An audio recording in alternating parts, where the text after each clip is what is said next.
Hey everyone, so I've spent the last few days, again, I feel like I've said this a bit too much recently, stalking some Koreans in Challenger and Grandmaster to find some weird builds that actually work. Before somebody starts to flame me again for a video like this, try these out before you use them in ranked, or at least don't say, well, Fire told me it works, so blame him. I actually had somebody say that and link my video in the post-game lobby after they fed, so that was fun, but you can also find out more info for all of these in the links in their profile down below.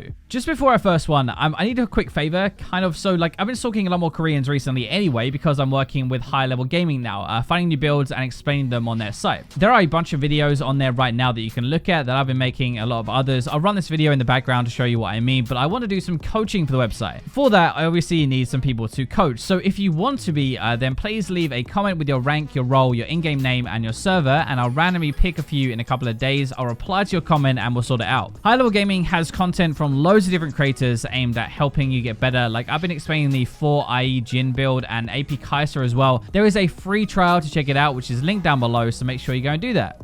We're going to start today with my favorite pocket pick that I love to play myself, actually. Well, there are two. So I go Luden's Kaiser, W Max, which is really fun, but also AD carry Ari. This is from a Challenger Ari main, top 100 at the moment on the ladder. He does not go AD every single game, though. This is a regular Ari main that goes glacial and stuff, and then also plays some AD. Sometimes it's mid lane, sometimes it's top lane with it, but the idea is that you have 550 range anyway, which is about middle of the pack for an AD style champion. It's not that bad. You still have really good damage early from your abilities, and a really good skill set for this. Your charm is going to amp your damage by 20%, so even if you're not building AP, it is still going to increase the rest of your damage, and you still hold them in place for you to auto attack. Your W also prioritizes whoever you've lost auto, which has good synergy there. Your Q can heal, your passive gives move speed, and your ultimate is a way in and out of fights to kite people. So rune wise, we're going to go Halo Blaze, that keystone. It lets you get off the quick damage at the very start of a fight. If you charm somebody, you'll get those autos off before they break the charm normally, but also it allows us to go domination primary. That is really good because we're going to go cheap shot, which is more damage with our charm. Ultimate hunter as well, which means we can kite and kill people more. Now ult really is our way into a fight or way to escape, and that was actually buffed recently as well. Interestingly, he actually maxes his W first and then goes into his E afterwards, maxes his Q last. Your W gets down to a 4-second cooldown with Trinity Force cooldown reduction, so you can spam this out while you fight. Another reason to max your W in this build is because it's more spell weaving for your Sheen procs, which is a lot of your damage. So you're rushing Trinity Force anyway for a bit of everything, and then Blade the Rune King afterwards. If that is your core build, then you can go like Duskblade for more assassin. No joke, it actually works really well. You can go Shiv or Phantom Dancer into Infinity Edge for more scale as well.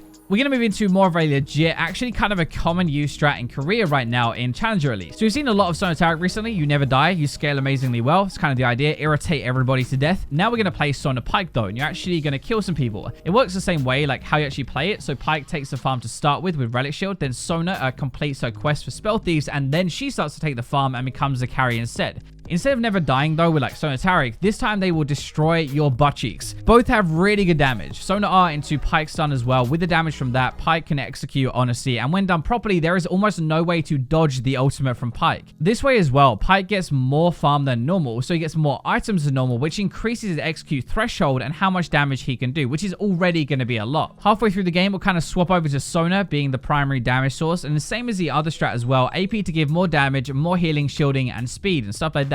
It does still scale very well into the game. It just plays very differently because you're more aggressive. You're trying to kill people in that lane phase. In my opinion, this is probably one of the strongest cheese lanes in the entire game right now if you want to play it. I definitely recommend you give it a go if you have a duo.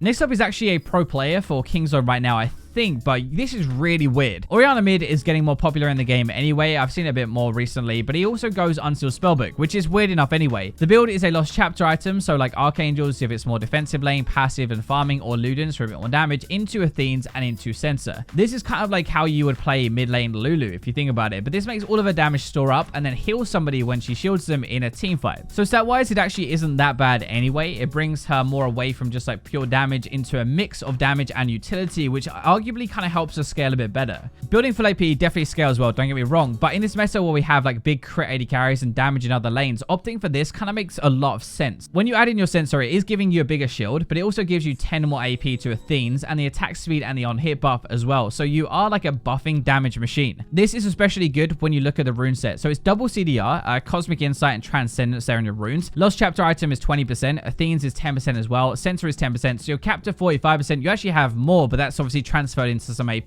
Being able to use your spells more kind of makes up for the lack of damage in some ways, but you also get TP to lane with, and then you swap that to whatever you want, like an ignite to kill somebody in lane, a ghost, I guess, like healer exhaust to help protect your AD even more. I think the best part about this for solo queue though is that you can build Luden's first item, right? So you can still go normal AP build if your AD carry is a monkey and you don't want to buff them. Like, you don't have to commit to this build until about halfway through the game. Next up, Misfortune never really makes it into one of these style of videos because barely anybody plays her in Challenger, to be honest. We do have a Misfortune one trick though, who floats between Grandmaster and Challenger right now, and with a really weird setup. So this is Kleptomancy Misfortune every single game. As with any Klepto build, the idea is that you get rich from the keystone rather than a damage one that will get you a kill. That's kind of the trade-off. Now, to be honest, Misfortune can still kill without a damage keystone anyway, so in theory you can get the best of both worlds with this, so you don't really lose too much. The obvious way to use this though is every time you press W, you get 2 auto attacks off very quickly, both giving Kleptomancy. The cooler way though is to bounce it with your Q. It works the same as Ezreal's Q. Both parts of your Q, the first and the second bounce of it, will proc your Klepto. So the first person hit, or if it bounces onto somebody else as well, or both. It means that you can just Q into auto for a really good trade that you're going to do anyway, and it gets you both Klepto stacks. You can also then press W after to follow that up if you wanted to and get like 2 more Klepto procs afterwards, so like 4 in a single trade. That's pretty good. It's way easier than I thought to actually get this stacked up actually. I just trade normally and you get a lot of gold if you're lucky, I guess, from it. Right now, press attack is what we normally go for, but that is only more damage if you hard engage, get your 3 autos off, right? If you bounce your Qs and poke trade and stuff, or just ultimate, there is very little difference in damage.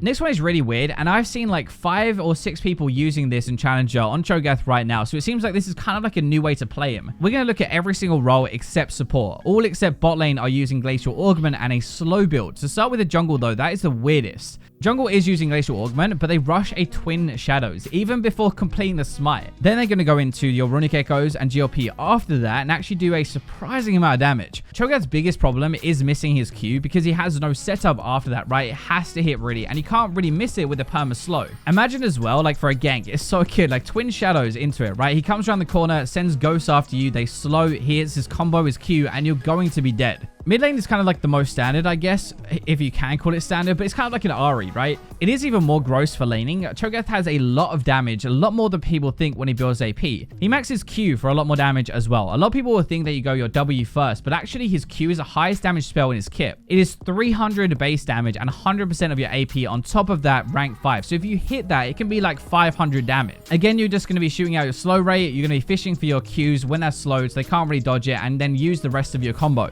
Top lane is a bit different because it's a tank build, actually. This guy mains this as well. He actually plays this all the time, but if he's doing well, he'll rush a GLP, again maxing his Q for the damage. Afterwards, he goes stuff like Righteous Glory, which also procs a slow ray if you hit them with the slow part of it, by the way. Then like Warmogs and tanky stuff after that, and you're relying on a little bit of AP and your base damage. This is more of a disruption and a really like annoying build to play against rather than full damage. He's going to run into a team fight, slow everybody, be very tanky, and this is probably actually the most legit out of all of them. If that is not spicy enough for you though, there is a Dark Harvest bot lane carry Cho'gath in Korean Challenger as well. Dark Harvest is the extra burst damage part of it, right? It makes your ultimate really deadly actually when you use it below half health, but you're going to rush a Proto Belt this time. Basically, you hit your Q, you Proto Belt in, you do more damage, you silence, you nom, and they're going to be dead. It's a real one-shot combo. He goes full AP afterwards, way more risky, but it is obviously way more damage, and he also runs his mid lane as well, not just bot lane. Next up, we have Lehens, who is Griffin support in the LCK. He's been playing a bunch of Leblanc support this patch, so we can take a look at. It is a really high damage pick. You have really high base, but you're so fragile. So it's like an all or nothing sort of pick. He's going to max his W and get a lot of early spell pen to make this work. So he goes his Frostfang upgrade, but then he leaves that for Oblivion Orb and Sword Boost. Those two together is 32 spell pen, and that's important because AD carry and supports probably have about that much magic resist, maybe a bit less. So that means that Leblanc does true damage at that point into the game, and he's going to start to nuke you really hard, and that is the entire idea behind the pick.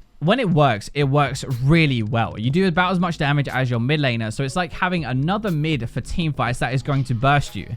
Now, I've actually got another weird support, but this one is actually better. Like, legit, it's really good. Someone go tweet Ross Boomstocks, by the way, and let him know his Pantheon support is a legit Korean pick. He's got a point-and-click stun, good follow-up, burst damage as well, and doesn't insta-die because he runs Aftershock. Aftershock was nerfed for damage champions, apparently, but even with that, Pantheon jumps in, blocks, has 2.5 seconds of loads of armor and magic resist, and it makes him really hard to focus, weirdly. I don't think any support can go toe-to-toe with Pantheon early game, and you definitely can't as an AD carry either, so you're going to get so many kills, it's unreal. That is really what your lane phase is going to be about, getting some kills, but then you're going to roam to mid lane or any other lane really with your ultimate and start to pull off these sick ganks. He actually goes Predator Mind as well. His runes are so strange, but they're kind of amazing. Demolish to take your tower plates, right? Bone plating and stuff like that to survive. Tenacity from precision, and then Predator Mind, so when you kill people, you can ult more often and roam more often. This kind of feeds into another one that I want to mention. So if you pay attention to the LCK, you might have seen this. But if you remember Sona Pike, right? I said that might be the best cheese bot lane. If it's not, then it's going to be this one. We're going to look at Pantheon and Thalia together bot lane. It works the same way as Sona Pike. Pantheon farms to start with, gets a bit of damage early, and then when Thalia finishes her quest, she farms instead. It's basically just Pantheon stunning with his W into a Thalia flip, and anybody you do that to is going to be dead. I guarantee you, nobody is going to be able to survive that. Not even like a Nautilus or something. All Thalia needs is that stun to keep them in place, and then they cannot dodge her combo. After you've demolished your lane, you can both roam together. You Pantheon ult to mid lane, Thalia ultimate to mid lane as well with a wall, and double insta gank from nowhere. The one I actually found doing it as well is a little bit differently. Pantheon goes tank in that one. Stoneplate, Righteous Glory, Frozen Heart, whatever he needs to survive. He dives in, he tries not to die to start with, and then Thalia does the damage, but you don't have to do it that way. Like Pantheon can easily build Duskblade if he wanted to.